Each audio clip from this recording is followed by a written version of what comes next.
Ladies and gentlemen, welcome to my graduate jazz composition recital. We are so glad that you came, so kick back, relax, and enjoy these MIDI musings. Popcorn and refreshments available in the lobby.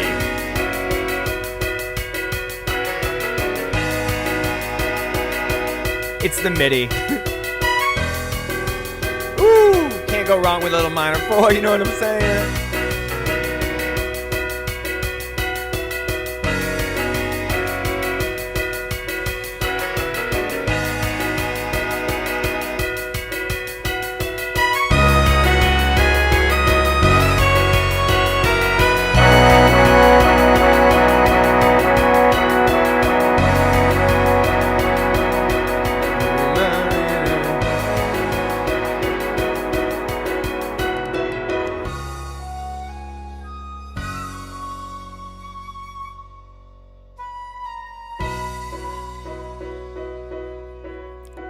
Thank you for riding Soar. Please remember to keep all of your belongings with you at all times and enjoy the rest of you. Ooh. Oh shit, my fault, cool.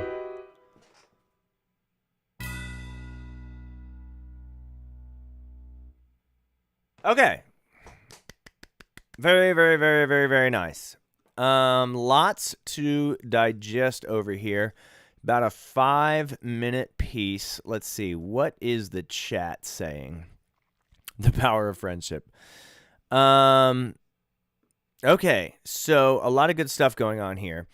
My first big takeaway is that it seems that there is a lot of different things going on, right? It seems like there's a lot of different sections.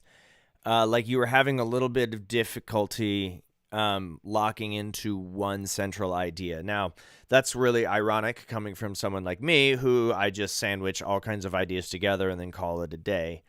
But I think because each section was so independently safe and so independently, like, this almost feels like a portfolio, like, you know, like a film reel where it's like highlighting, 7 of your projects and they're little excerpts from each one. That's kind of what this piece feels like. It feels like, or what do you say? Not like an overture, but like a reprise, right? That there was, this is the whole, the overture, right? Where it has principal themes of all the different melodies that are going to happen in the show. Like there was like the salsa kind of a thing. Then there was definitely some Afro-Cuban stuff going on. That was really cool. And then there was like, some sort of, like yacht rock jazz going on. I like the piano intro.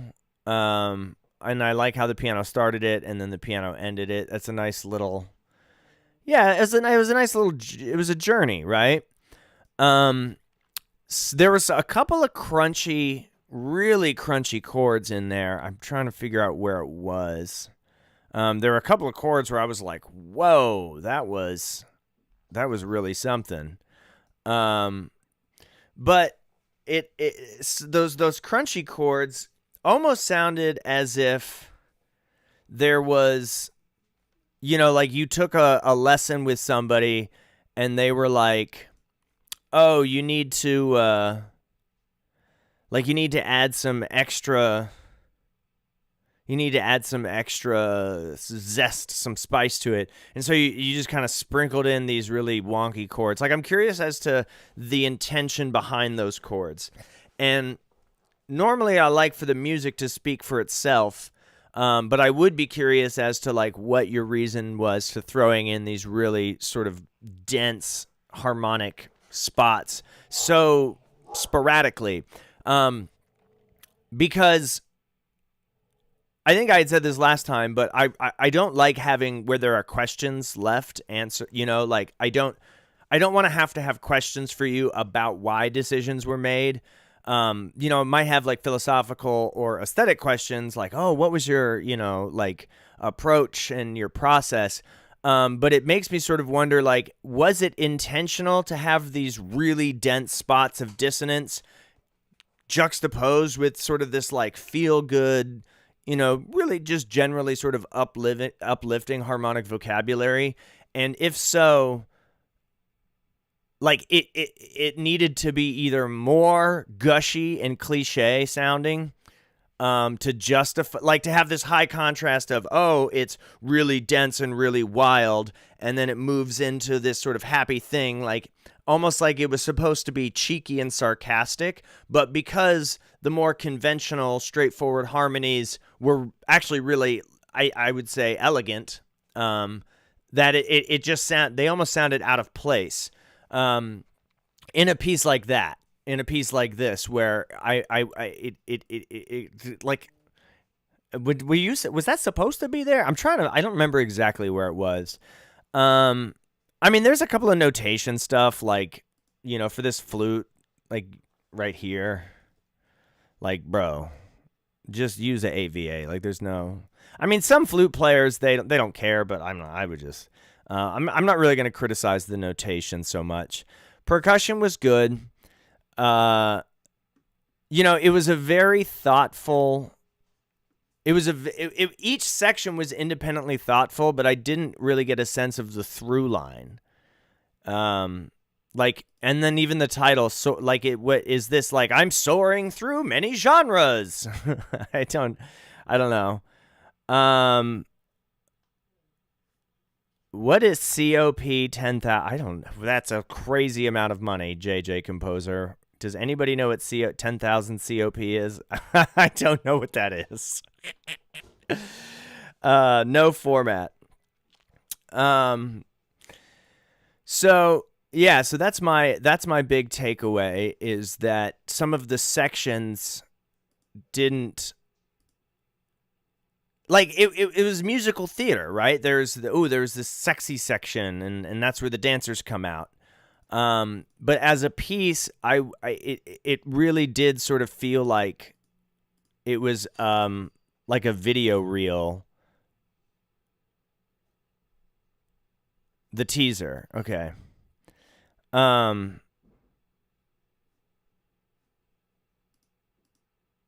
So that's sort of my takeaway.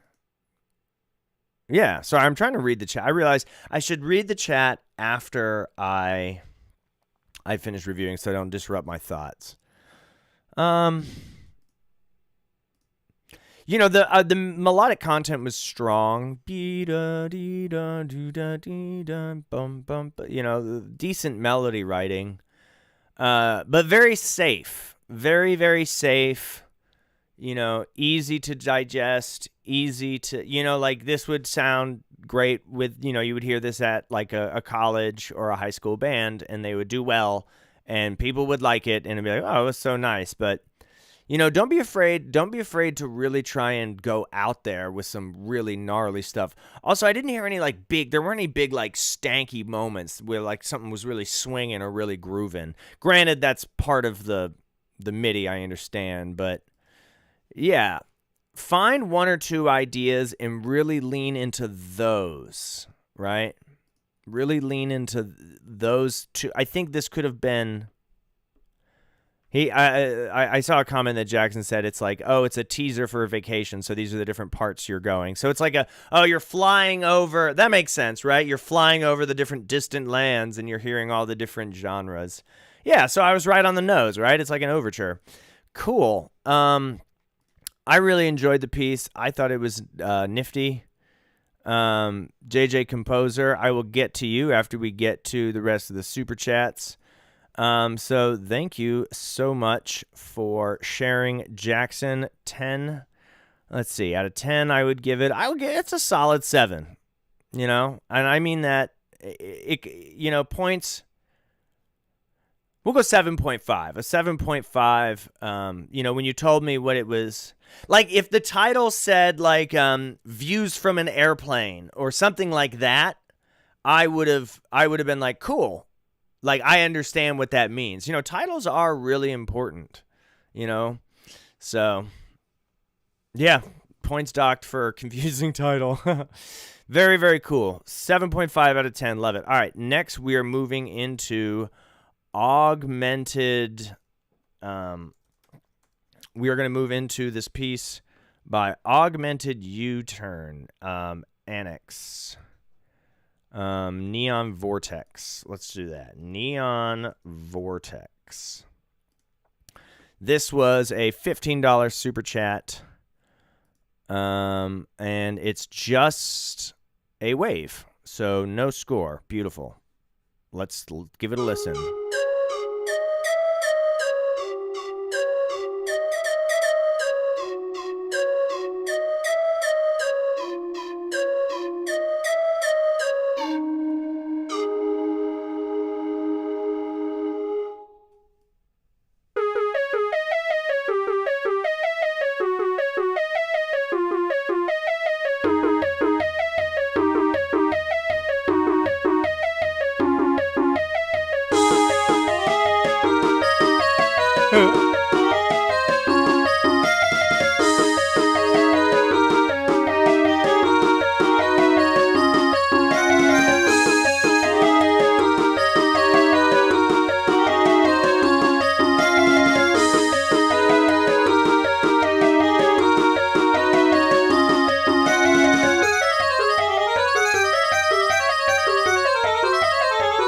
What is going on?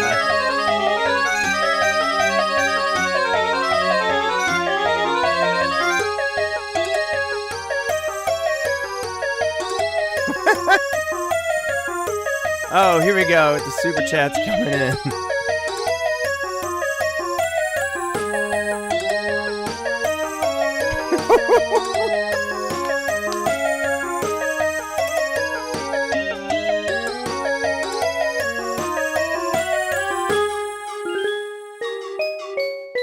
Oh, this is hilarious.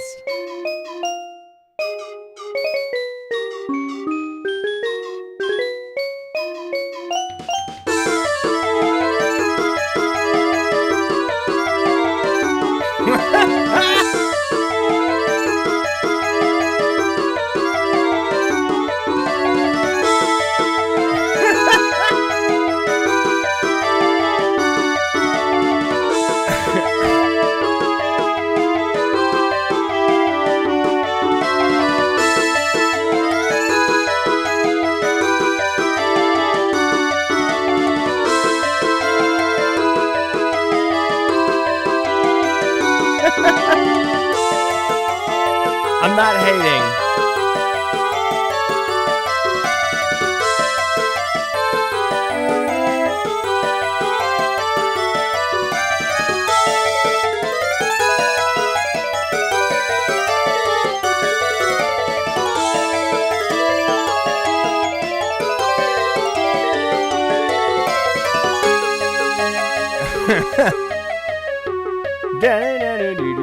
This is insane.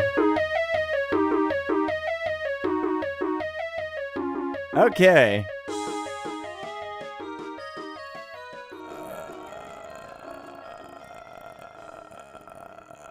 All right. Boo, fade out. Boo, fade out. Boo, boo, boo, boo, boo. I will say boo to the fade out every single time. Boo, fade out. It almost worked with that one. Okay. I have many questions about this piece of music. One, I like it. Neon Vortex by Annex. I love the goofiness of it. I love, and I'm sorry if it's not supposed to be goofy. It's just when you hear these things, they sound, there's a silliness to it. There's a playfulness to it. So I'm going to try and answer my own questions. Primarily, like, what is the purpose of this music? I'm going to say, some kind of weird psychedelic dungeon crawling boss fight, maybe, right? Psychedelic dungeon crawling boss fight. There was some polka in there. There's some absolute wickedness that I totally vibe with. The harmonic vocabulary was fine. You know, it was pretty straightforward, so I'm not going to really say too much on that. The melody is catchy. You know what I mean? Like, I'm going to remember that melody more than I remember the last melody. But but mostly because it was just being hammered in your head. Let's talk a little bit about the production. Overall, I think you could have done more with, like, it was very low fidelity, right? And I like that. Like, it's lo-fi, it's not lo-fi music, but there was a sort of low fidelity to it, which I thought was pretty appealing. But like, you could have really took it somewhere and turned it into like this sort of 8-bit weird lo-fi deep house. You know what I'm saying? Like, if you took that whole thing and then put like a gnarly kick drum underneath it,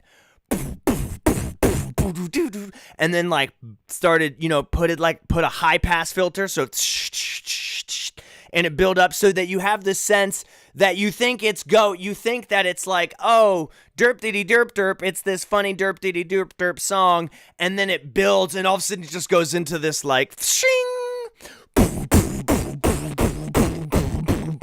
where it's just like a fucking hammer, just absolutely just bludgeoning to death whatever dungeon crawling monster that it is. And then that would have been like, oh shit, now it's something that I can actually dance to. Like, I can cutely nod my head, and I don't mean that in a patronizing way, but it's like, oh, this is cute. Like, I wouldn't listen to that music if it weren't for this stream. But if you added that really punchy, aggressive kick like, I'm not kidding, like literally just a kick and like a fucking splice loop, and be like, oh, with a couple of cymbal crashes here and there, like, and that became the hook, that would, like, oh, damn, like, I'm all of a sudden really interested in what this is. And even though it had a bunch of sections, there was still this whole thing of, like if you took each sort of melodic section, and then gave it its own track, dude, like, that's a whole beat tape. Like, I would, if I was like running or lifting at the gym, which I do all the time. My wife is listening and she knows I don't do that. Like, I would be like, oh damn, I'm with it. So very good. I'm gonna give that a 7. That was a smooth 7. A lot of potential. 7 out of 10. 7 out of 10 for sure. Okay. I do want to hear. I do want to hear what the other one is. It's called Bamboo something. We're not going to listen to it here on stream, but I am definitely going to listen to it augmented later, because I'm curious as to what the other one sounds like. Okay, the next one, we have Alex Zink, is called The Terminal. So we're going to pull up Alex Zink. And his piece of music is called A Prelude. Wait, what? I don't see it. The Terminal. Alex Zink, are you here? Alex said that he sent something called The Terminal. Terminal? And I'm not seeing it, so I guess we're going to move on to the next one. Alex, if you're here, I will just send me a follow-up email that makes sure I know it's called the Terminal, because I only have one piece from you, Alex Zink, and it is a prelude. And I think it was the prelude in E minor that I played. Okay, moving on. We have an etude called Blazing Fire. Ooh, I'm excited about this one. Blazing Fire. And this is by Rhodes Music. Okay. And the only thing I have in my email is a screenshot of you saying, oh, here it is. Oh, it's a MuseScore score. All right. Ooh, and it's a piano. Okay. I see what's going on here. I am down with a piano etude. All right, let's go ahead and screen grab the window here. So I'm going to window capture the MuseScore so we can see what this etude is all about. I don't love the MuseScore thing. but it's sort of a necessary evil. If possible, can you please send me like PDFs and PDFs with MP3s so that I don't have to go through this this kind of nonsense of opening up a window. No shade. All right. Without any further ado, we have Blazing Fire, a etude.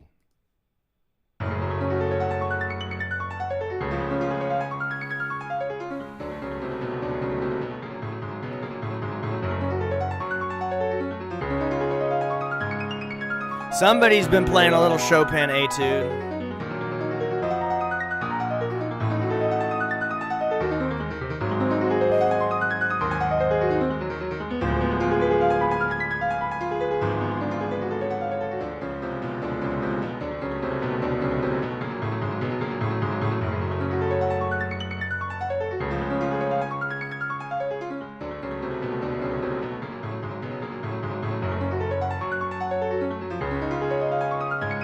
Okay.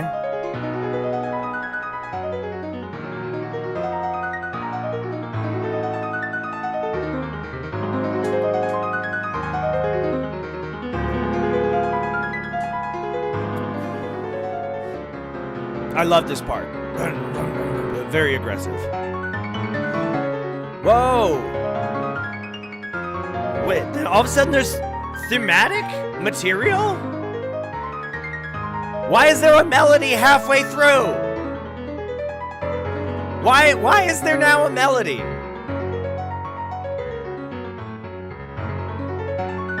And why is it repeating?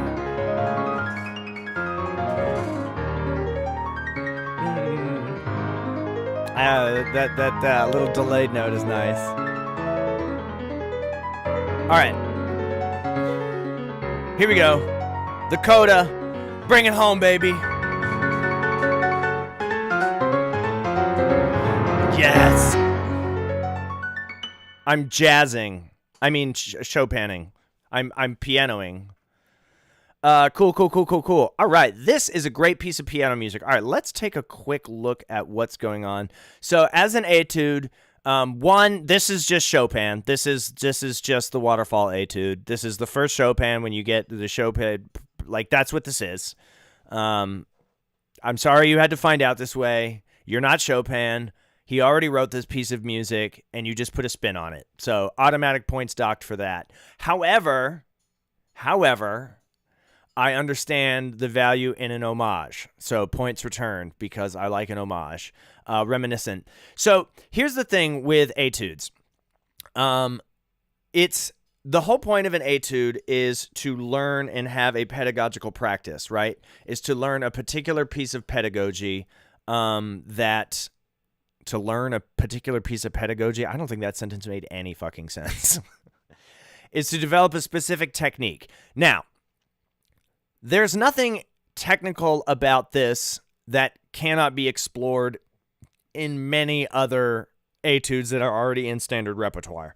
It looks challenging. Like, this is something that I would have to work on for quite a bit of time. You know, this is like, a couple of months to really get it to where I'm comfortable with it. Like, this is a serious piece of music. So there's value in its pedagogical approach. Like, if you wrote this for a student or if you wrote it for yourself, that's cool too, right? You're like, oh, well, I want to work on this technique. But if you're writing an etude that is meant to teach something that hasn't been taught, a study in, like awkward arpeggiated polychords or something, take a harmonic idea. Like, there's nothing in this that's profoundly original in terms of what it is actually teaching as an etude. And you just called it Blazing Fire, but I know it's an etude because you put that in your super chat. So I don't want to harp too much on that particular aspect of it, but it definitely, it's definitely not teaching anything. It's just a cool piece of music. Again, like, you kind of messed yourself up. You messed yourself up by calling it an etude, because now I'm thinking about it pedagogically, and I'm like, well, what is this doing? Like, just say it's a piano piece, and then I'll be like, oh, what a cool piano piece. And then I'd probably say the same thing about the harmonic vocabulary. Very showy. This is a great, this would be a great little closer at like a small piano at a recital or something. I think this ending is really nice to have just the solo right hand. That's catchy. I love the coda. Really, really tasteful. The repeats made sense, The whole thing's only 3 pages, but the repeats actually made it make sense. So I'm not mad at the repeats because they weren't unnecessarily convoluted. I'm just looking through it, and then when this like melody, is this like a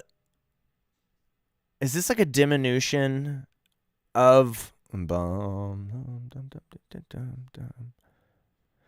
I feel like you should get rid of the fact that it's an etude. I sound like a pretentious douchebag. And just start with here. The melody is cool. I like the melody. I was like, oh damn, like this melody is popping. It's if you have something that's going to be like technically demanding, at least give it a tune. You know what I'm saying? And you could argue like, oh, it's the tunes and but like, what is a listener going to latch onto? Very, very cool. This is good. I mean, because it's also well written for the instrument, and I'm a little bit biased because I'm a pianist. I'm going to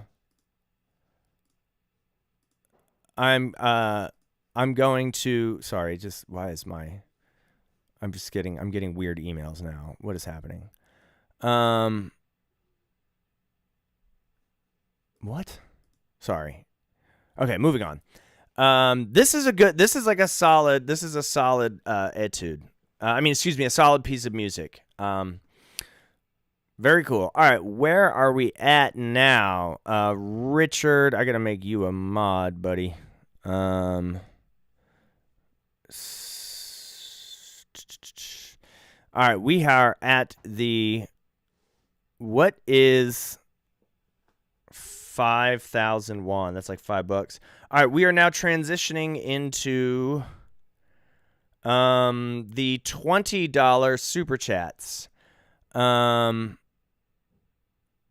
Let's do one more super chat, and then we are gonna do a non-super chat. Oh, drum roll, please, Richard. Are you on Discord? How are we doing this? I'm running a couple of weird things going on. Richard, jump over in Discord so you can help me out with this, just so we can sort of communicate on the sly.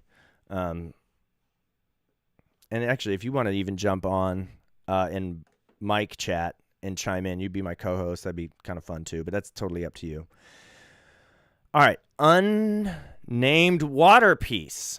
I like the unnamed water piece by Black Mage. Oh wait.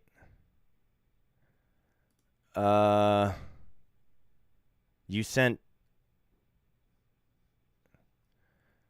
So, Black Mage, do you have a recording of this, or is this only a score? I'm not going to play this.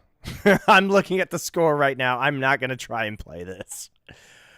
So we are going to, if you have even a MIDI recording, you can send it over so that we don't, I don't want to.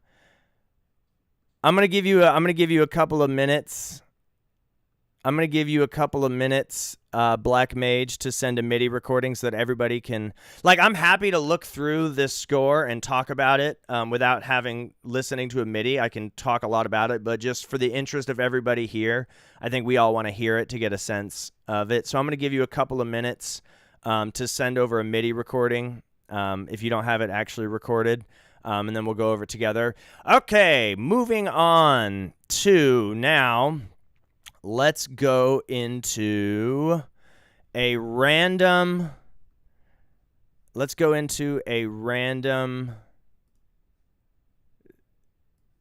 non-super chat score. Oh, I'm actually really excited about this. Let's see here. I'm trying to figure out the best way to do this. Why am I only looking at the starred? I don't want to see just the start. I want to see all of the. I want to see my all male. All right, chat. How we doing, chat? How we doing? How we feeling? Oh, 8. 8 out of 10 on the piano etude, by the way. 8 out of 10 for sure. Chat, give me a number between 1 and 182 because that's how many submissions we have. That's how many submissions we have. Between 1 and 182. Extraterrestrial Cats. Cool. We got that. Between 1 and 182. Pick your best number.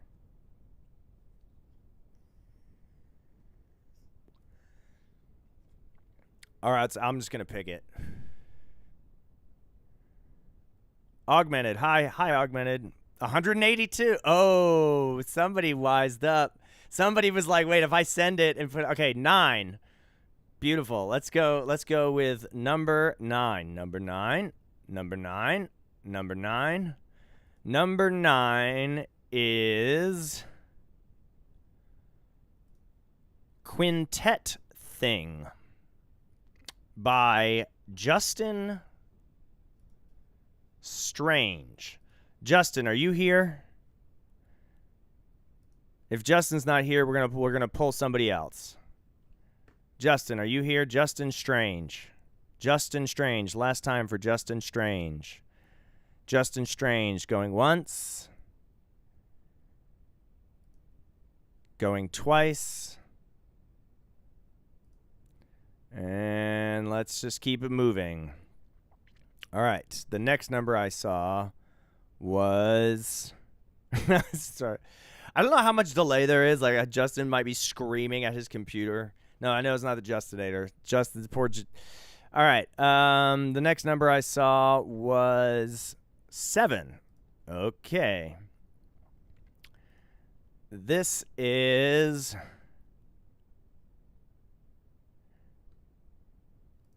The Prophecy by George. George. Just George. Nothing. No email. No subject. No nothing. George, are you here? Or, I don't even have time to do this. George, you're getting the review. Here we go. I ain't got time for all this. Ooh, blues synth. I like it. Whoa. It's a blues.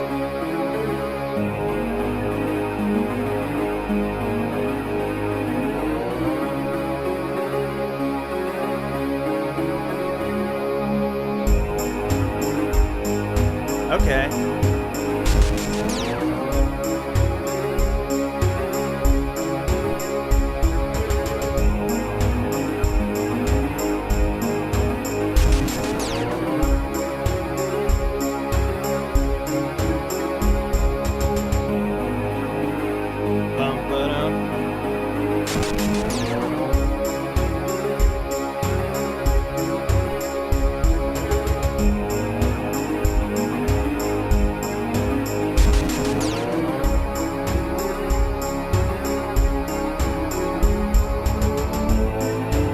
Okay, key change.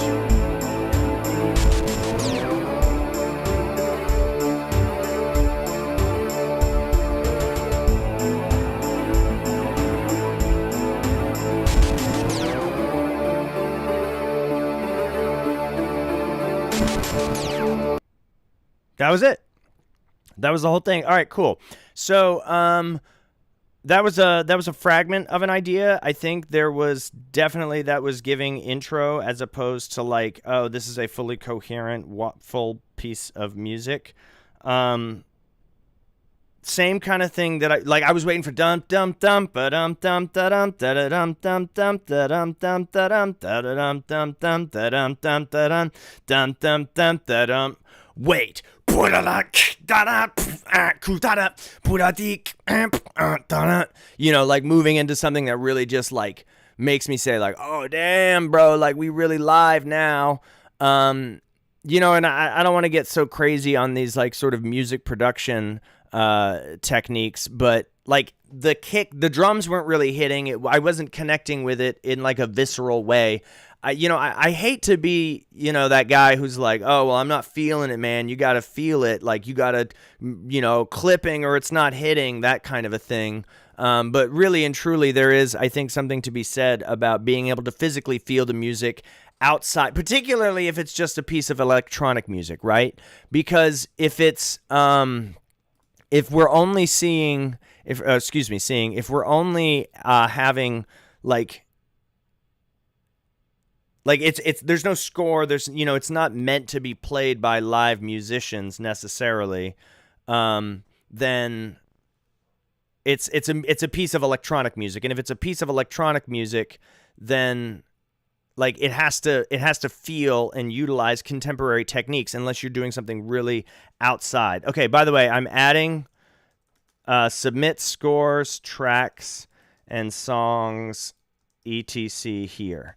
I'm adding a form. I'm adding a Google form. Stop sending me emails. I'm not going to respond to emails anymore. Added to the description of the video to fill out that Google form. That's my staff have told me that is the only way to do this, and that this email thing is absolutely ridiculous, and I totally agree. Okay. So, yeah, like either utilize electronic music in a way that is so otherworldly that it makes me be like, whoa, like, trap drums or like EDM drums would ruin this. Like, this is a very unique electronic composition.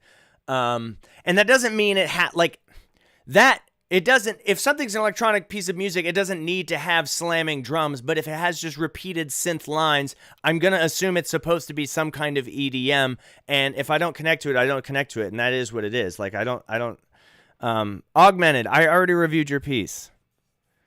I am in Discord, Richard. Where are you? In DMs? Or are we in staff chat? All right, we're in staff chat. Oh, we're in staff meeting. Okay. All right. I'm guys, I'm in staff meeting, and so are you. We're live. Oh, wait, hold on. But it's streaming.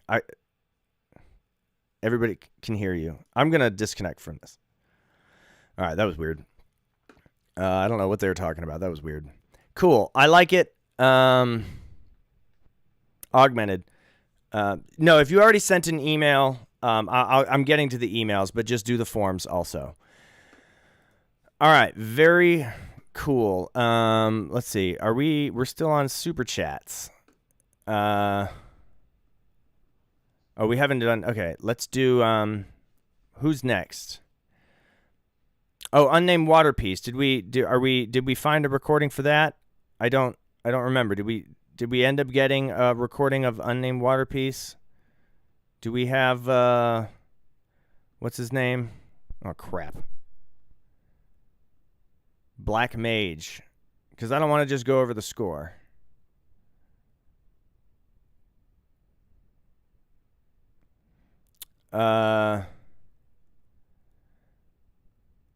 We are now in $10. All right, so we're transitioning now into the $10 super chats. If you want to skip the $10 super chat line, I guess that means that you got to put an $11 super chat or a $15 super chat. Give me money. Ooh, name twin. We got to go with Seth. We got to go with Seth or Joseph Marr. Nonsense by Joseph. All right, let's pull this up. I'm excited for a piece called Nonsense.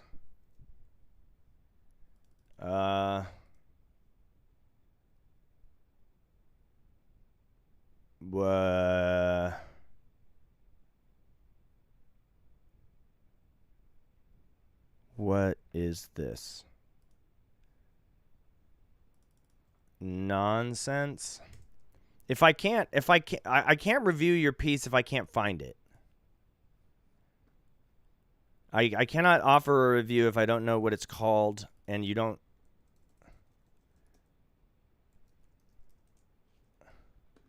Like this slows everything down. This is the opposite. Joseph Marr. Joseph, be better, my mans. Am I tripping? Like, I'm not seeing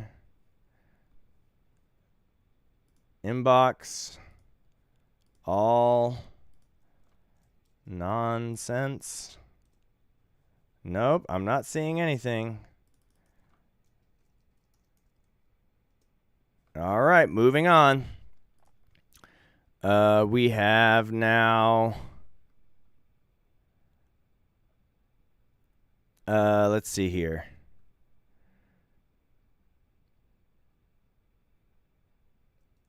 Set Bagatelles by Name Twinning. All right, Name Twinning. All right, I love this. All right, here we go. And what is going on? Why can I not find anything?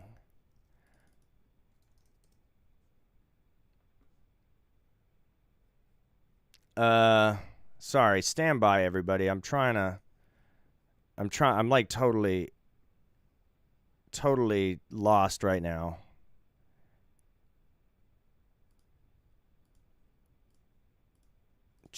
Give me one. Oh, here we go. Beautiful, beautiful, beautiful. Here it is. And it's another Muse score. Cool. I'm loving it. 7 Bagatelles for a piano in A major? 7 Bagatelles for piano. And yeah, okay, cool. Oh, there's a subtitle. Oh, that is so funny. I did such a big job just now. Let's do window capture. And here we go.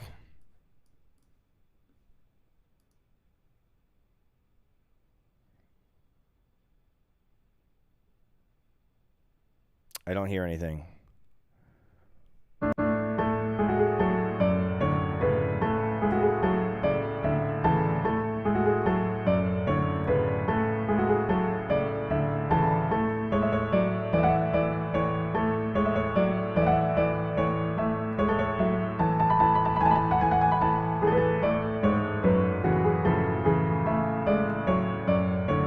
I don't like this MIDI reverb thing.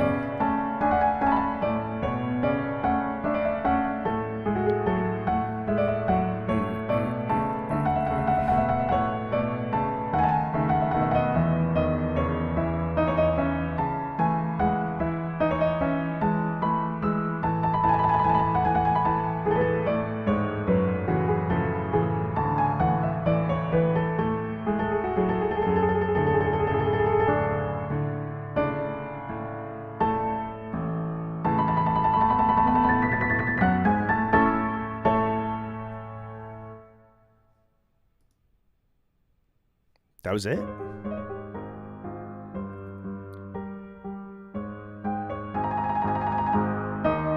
Oh, are we going to listen to all 6 of these? We might not listen to all 6.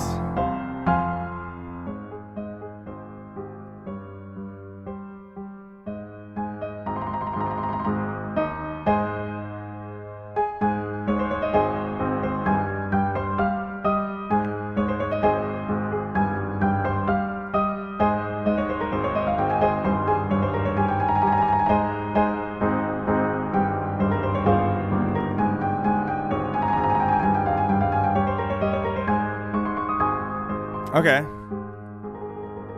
Here we go.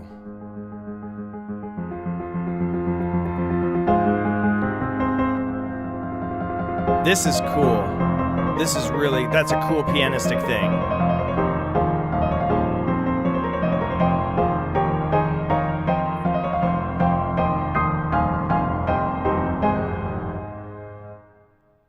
Okay. I like it. Let's listen to one more and then we're going to go through. I like that the Muse score is not loading.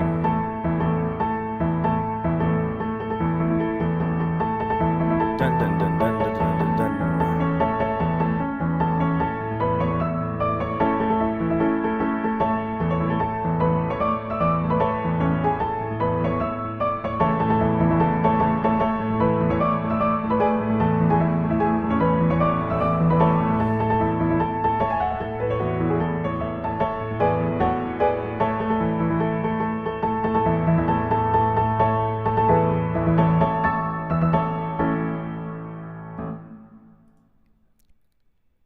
Okay.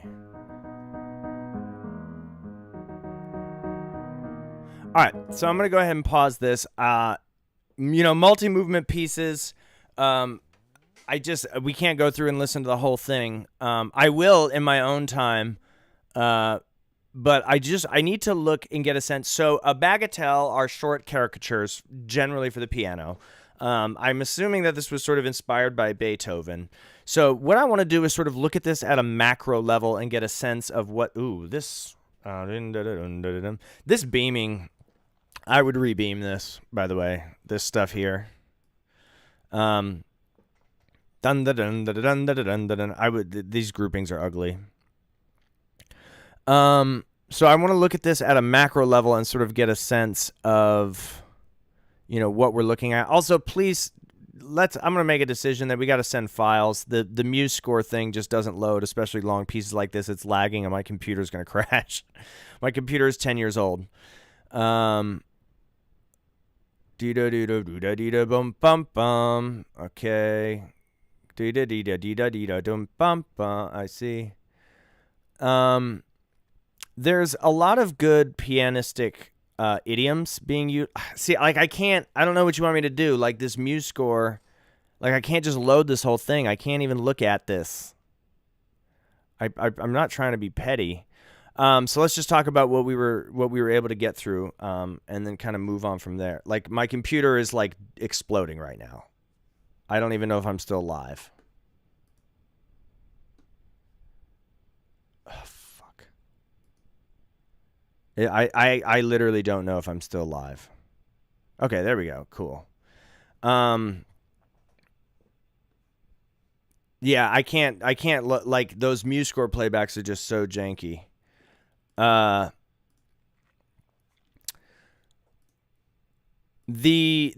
The harmonic vocabulary was conventional. Again, I feel like I don't want to sound like a broken record where I'm saying these things that they are just like totally, safe pieces. I really like that it with the repeated sort of tremoloed chords was really tight. In a philosophical sense, like what do we need? How many sets of piano bagatelles do we really need? I'm having a little bit of trouble right now because I can't load the score. I need to see it as a PDF. So if you want to send me the PDF, you got to learn that because I cannot physically go through it and look at it in that way. I feel really bad, but I have limited amount of resources right now. In terms of what I'm actually able to physically do. Oh, shit. We were looking at the wrong window. That was embarrassing. Cool. Yeah, from what I heard, and I like that was a piece of music that I would like print off and work on, for fun. I play some of, people send me scores all the time. I'll play through it. I like it. It definitely had it had character. I don't know what six bagatelles for piano. What is that going to give me? You know what I'm saying? Like what is causing it to stand out in such a way that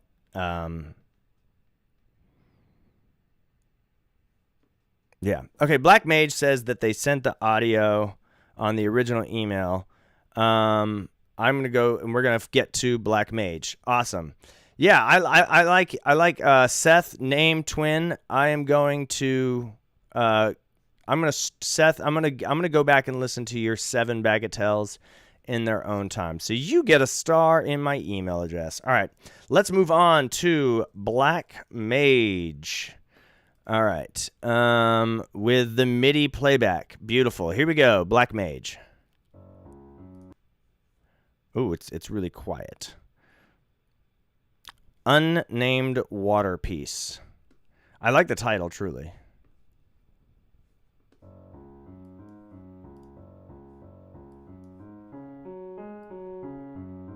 Why is it so quiet, dude? Bro. Why is the MIDI so unbelievably quiet? Hold on, I gotta fix that because that is unlistenable. I'm gonna open this up in Logic real quick. because that, like, I literally can't even hear it. But looking at the score, I can already tell you that it's too slow. Why is it so slow? You know, if you're a piano player, like, you can rip through that. It doesn't sound like water. That sounds like plopping droplets. Plop, plop, plop, plop, plop. But you know, we'll give it the old college listen to. You know, I don't want to shit on it just yet. Score looks great. Score looks really well. I like the over the bar line stuff. That's really tight. I'm firing up the score right now. Okay. File, new, close. Firing the audio. Don't know why. It's funny. I'm looking at the audio file of that, and it is so unbelievably quiet. Like, I can't even see. All right, here we go.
No, don't. No. Don't end on that A flat. Boo, I say. Boo.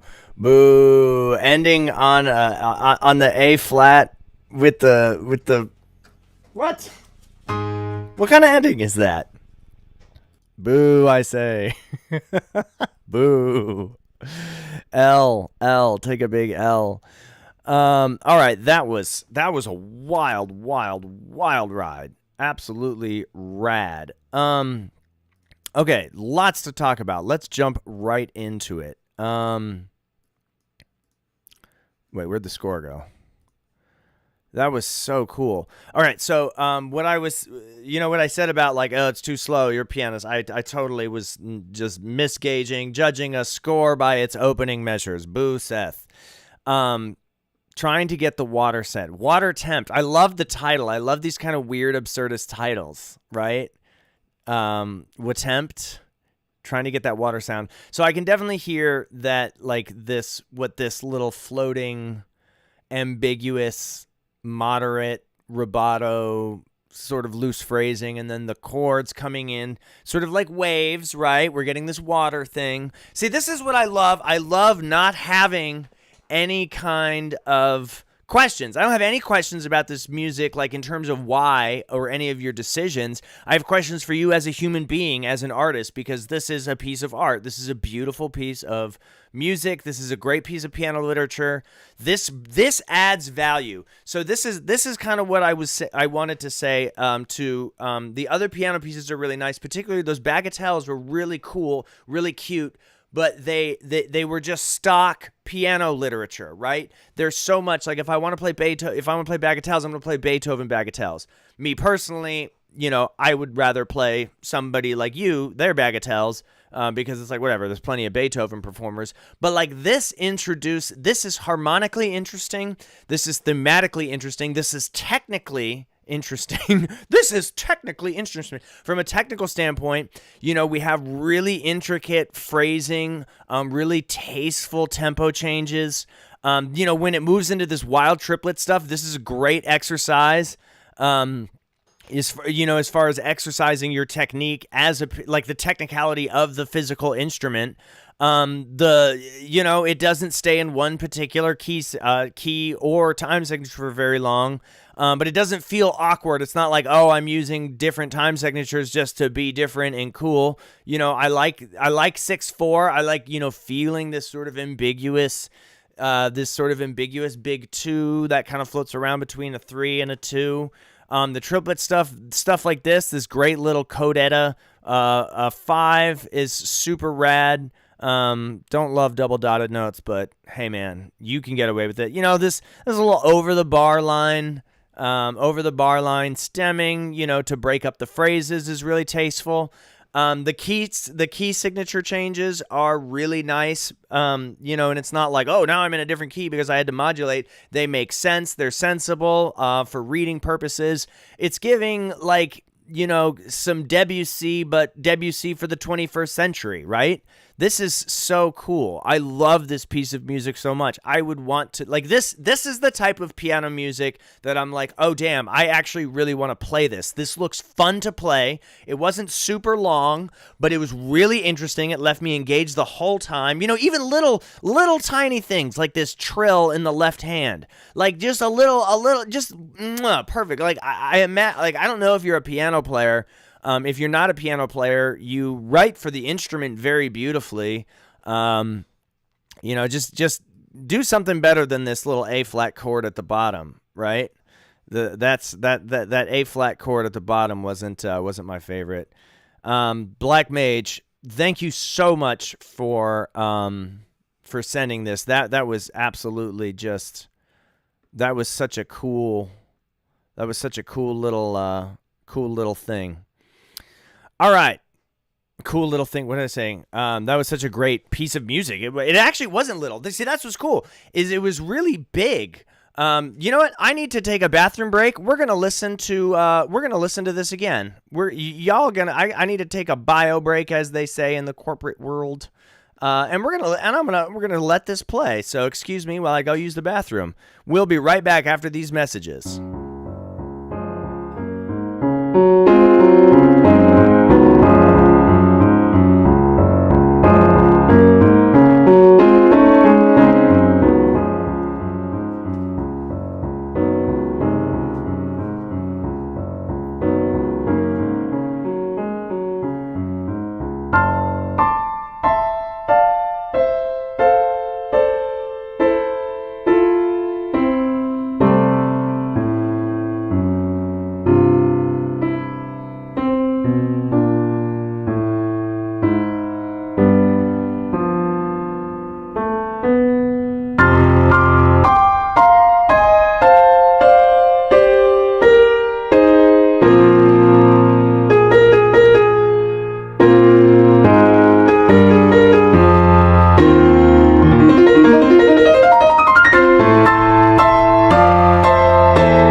worry, baby.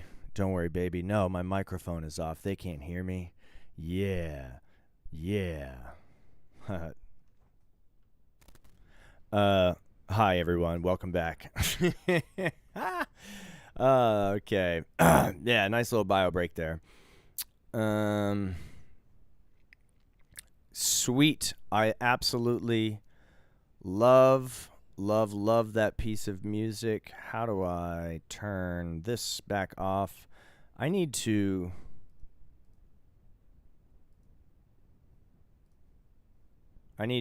turn this back on, and cool. All right, we're back.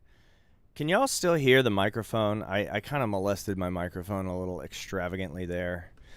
All right, Danny Endos. Let's go with Danny right now because I think we're still in, where are we at with the super chats? One more. Let's do one more super chat and then we'll do a non-super chat. How's that sound, chat? Chat. How are we feeling about the songs? Oh, that was a 9. Actually, no. Damn, was that a 10?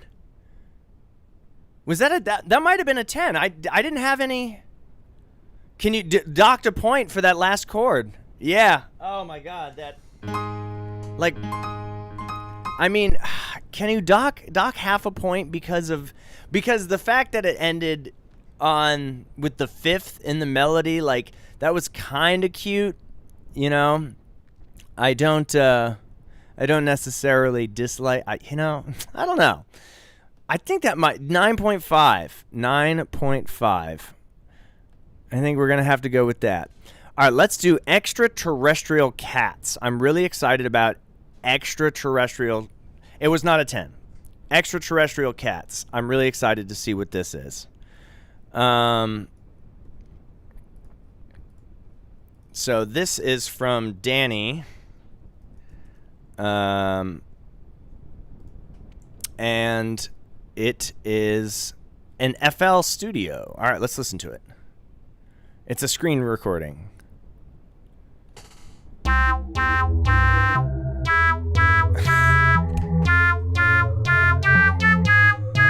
Oh.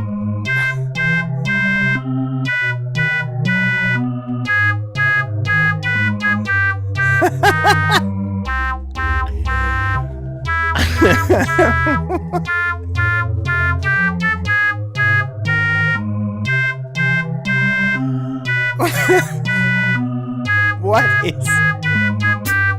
Yeah.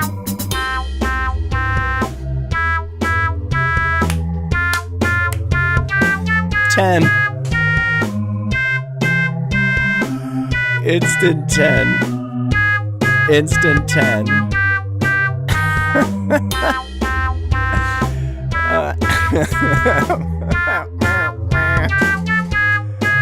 Is that not FL? That's Cake. Yeah, that is Cakewalk.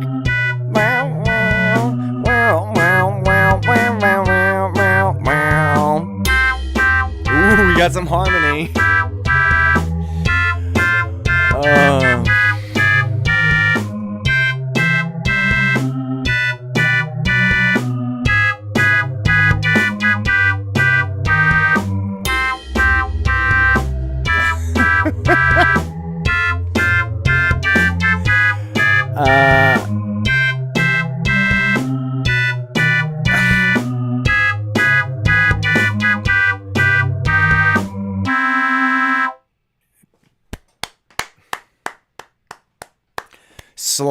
Slow, beautiful clap for the Extraterrestrial Cat. Okay. Compositionally, I like it. I think it could have been in 6. You know, like I think that a little time signature change would have been nice. I like the vibe that it's going for. I think it's cute. I think it's funny. I'm gonna make some of these same points about a lot left to be desired in terms of the production itself. Like I tell you what, send me the stems, like send me the individual elements, like the drums by themselves, send me the melody. So basically just send me the if you know what stems are, send me the stems and I will make this song better. I will do that. In lieu of a full review, I will, and then we'll make a little activity of it, right? You know, a little bit of time. It's because the elements, they're just so flat. Like, you don't need complicated elements to make a good piece of music, but the production side of it, like, oh, it's funny because it's a cat, but that was the only thing that it had going on, because the drums were kind of blum, blum, blum. I liked the ethereal sounding synth pad, but it didn't modulate at all. You know, there was no automation. And I don't know where you're at in your music production journey. You might be still kind of beginning. You're like, I don't know what automation is. You know, I don't know how to mix things. But like, it definitely could have, you know, we'll do a stream maybe where we like kind of fix and correct, where we quote unquote fix and correct the production, because like the drums aren't hitting it, like everything worked. It was short, the melody was cute. I think maybe if you added like dum bum bum bum bum bum bum, you know, and da da da da da, then da da da da bam bam bam, you know, starting going from 6/8 into 4/4, that would have been a cool approach. That I you know, that definitely could have done something in terms of the composition and the structure of it. However, you know, it didn't really it didn't leave me, you know, aside from that, like I like it compositionally, but it's the production that it's kind of yeah, that was a meow out of 10.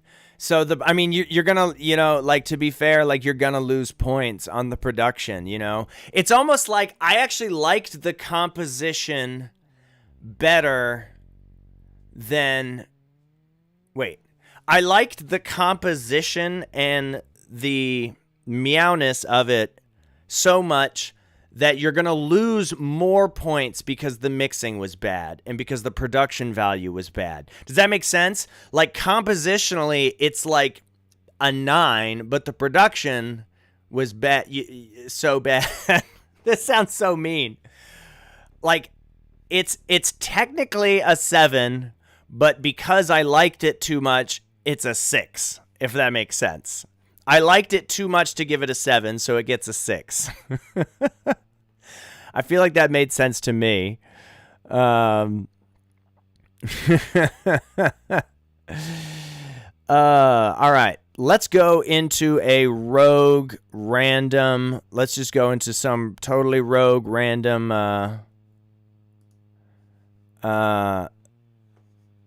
Let's just find a totally random piece of music here. So we're gonna go into the inbox. We're gonna go into all mail. We're gonna go to pay the bottom, and this is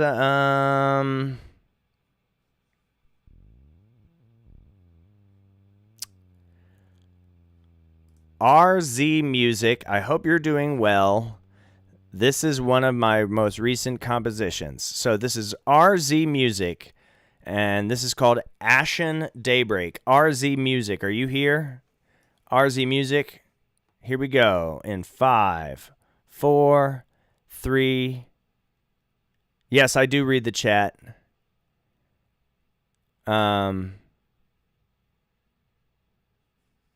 I do read the chat. I'm trying to, you know, do things. I should do my own. Okay. What did I just say? Oh, crap. RZ Music. RZ, are you here?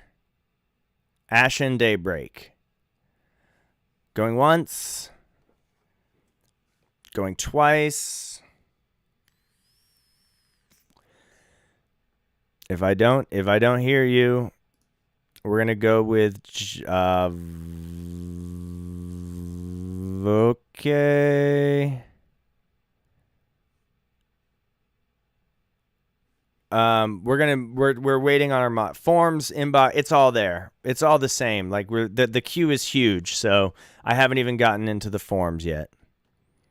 All right, here we go. Ashen Daybreak.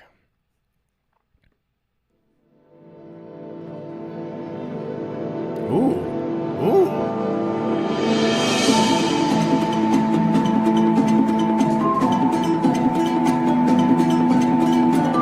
Welcome mystical world of Happy Zebraland. Click on a villager to get it to build.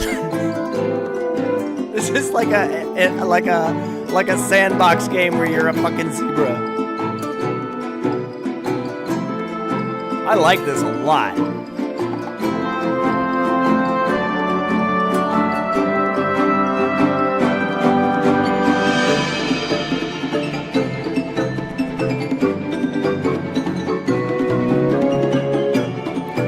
Yeah, the sounds are really well produced.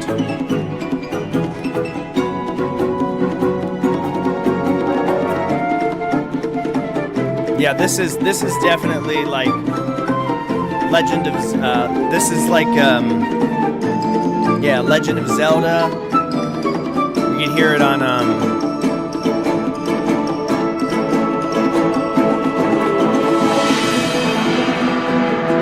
excellent.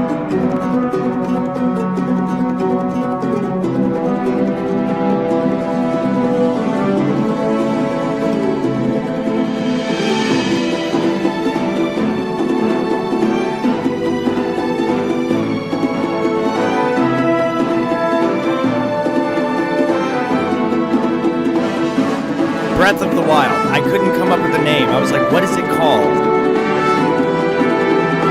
This is so cool.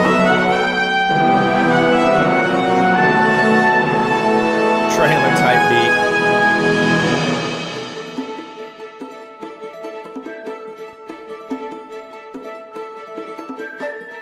Whoa.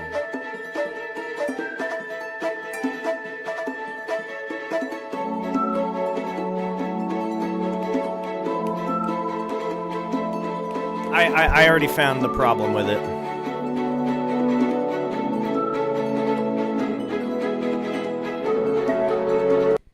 Oh no, what happened? Crap.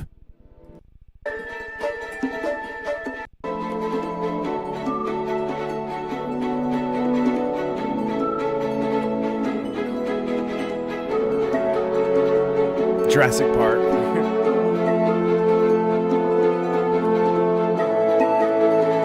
Good flute.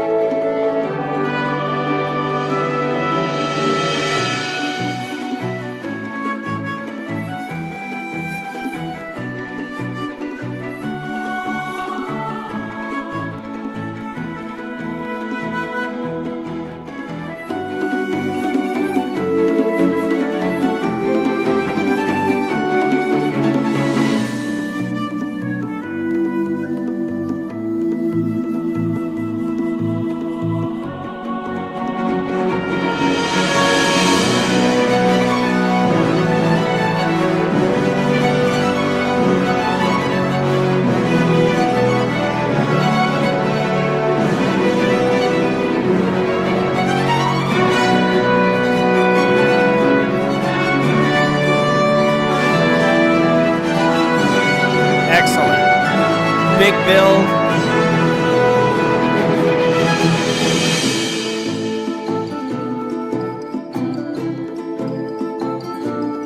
Nice. Cool. Good shift. Like good dynamics kind of overall.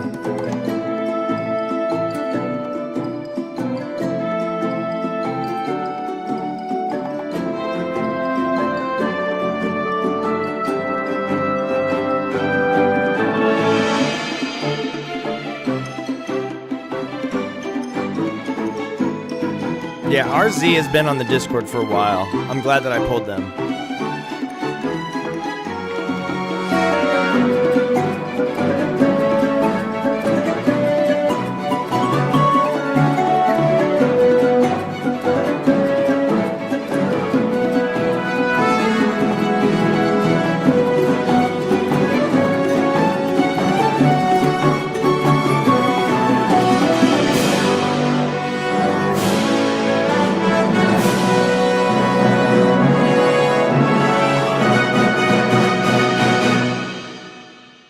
Okay, cool. I am totally friggin' with it right now. Okay, so my big problem with this piece of music, I really like it. And it's not really a big problem. It's more of a like a note that kind of is some docked points. So the video game music is killing, obviously, but like adventure video game. I don't mean video game music like, oh, it's Square, but it's, it definitely had like adventure game, like really not that video game music is disparaging, but it's contemporary video game music. So my thing is that it was dum ba dum dum bum ba dum dum dum da da da dum da da da dum ba dum bum bum bum ba da ba da ba dee da ba doo da ba da ba da ba dee dum dee dum ba dum dum da da dum ba da da dum ba dum ba dum ba it was one tempo the entire time. And I've said this before, but subtle tempo change. But it definitely needed some like some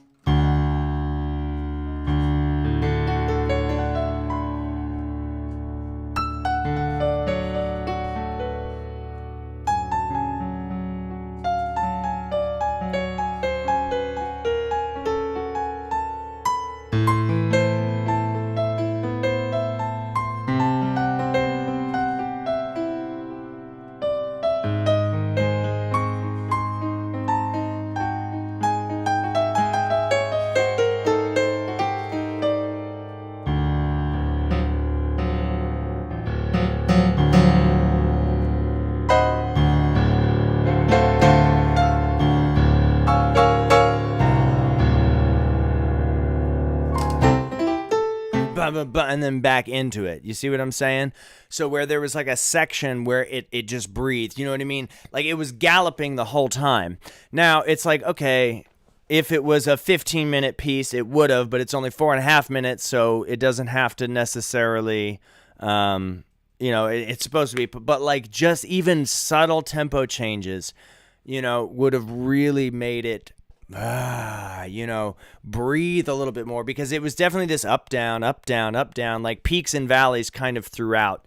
And I think that made it, and I think that it made it not dull by any stretch, but predictable, right? Recognizable. Like, and now it's going to fall down, and then the guitar and flutes are going to come in, and then it's going to build back up, and then it's going to die back down.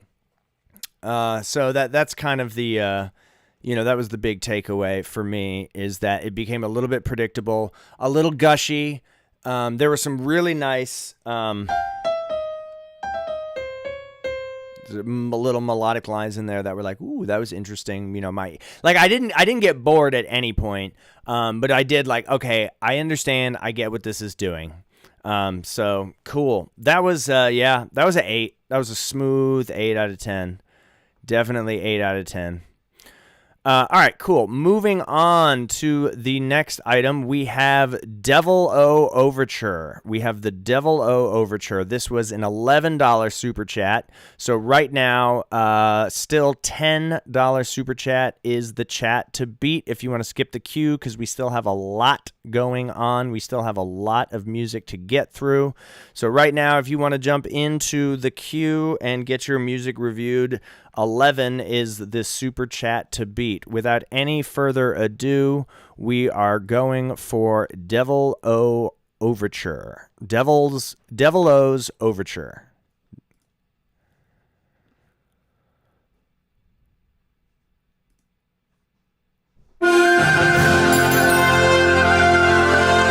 What?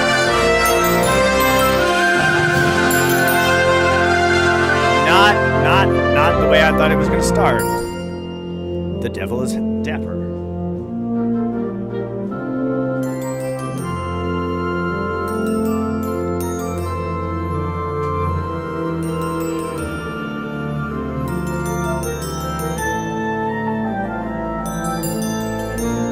A very dapper devil.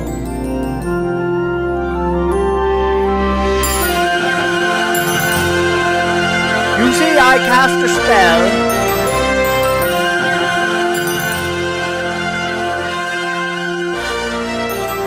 I now put you into a hex. You will eternally burn. Damn you, quite literally. And now my army of demons marches onto your village. I will slaughter, rape, and pillage everyone you love.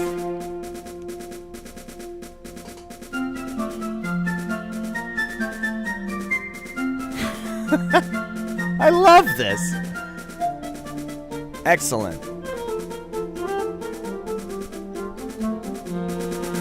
Nice. Bum, bum, bum, bum, bum. This is so good. Bum, bum, bum, bum.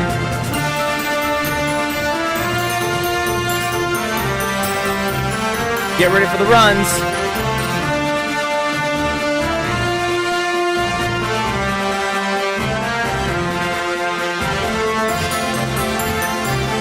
Bum bum bum bum bum bum bum bum bum bum bum bum bum bum bum bum. Those need to be slurred. These runs. These things, you need slurs on those. They're not going to be able to tongue that fast. Excellent, excellent mood shift here. Just happened at the... Oh my god, how long is this? Oh my god, this is like a full... Oh good god. Oh no, these are the parts. I saw 71 pages. I was like, wait, is this a full fucking symphony? No, the parts. Love the oboe. Nice little crotales. What are those? Glockenspiel? Ooh. And how does it feel?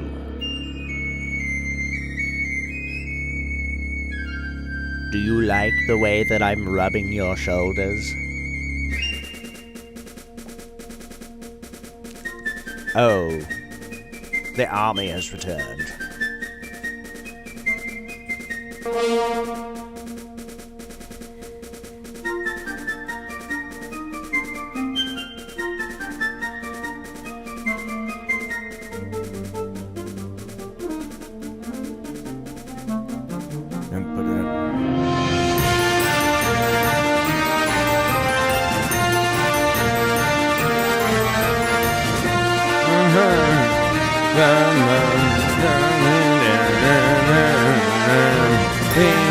John Williams with... That's a John Williams melody.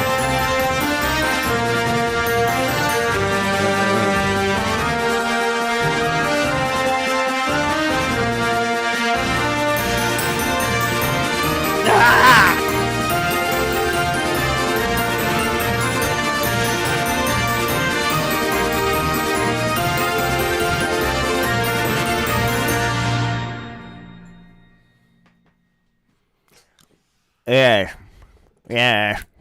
Yes, your bleeding corpse on the ground, dead, writhing in the death throes of my glockenspiel. Fuck yeah, dude. Fuck yeah. That shit was fucking cool. I am obsessed with it. Fuck yeah, dude.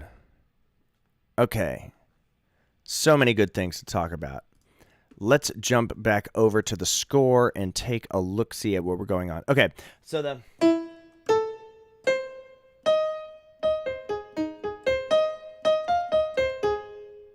Whatever that is. I gotta find... So, I don't understand the title at all. And that is actually okay in this instance because... Like, I'm so confused. What is Devil O? What does that mean? What does it mean? Why? Why is it called that? I love that that's what it's called because I don't understand. I'm so confused.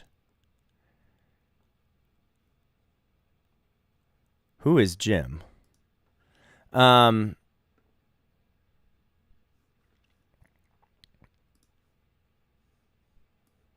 What? Yeah. What is the devil? Are you here? Okay, Devil O. Tell me more about this. Tell me more. Also, Jim, I'm trying to keep up with you. I apologize.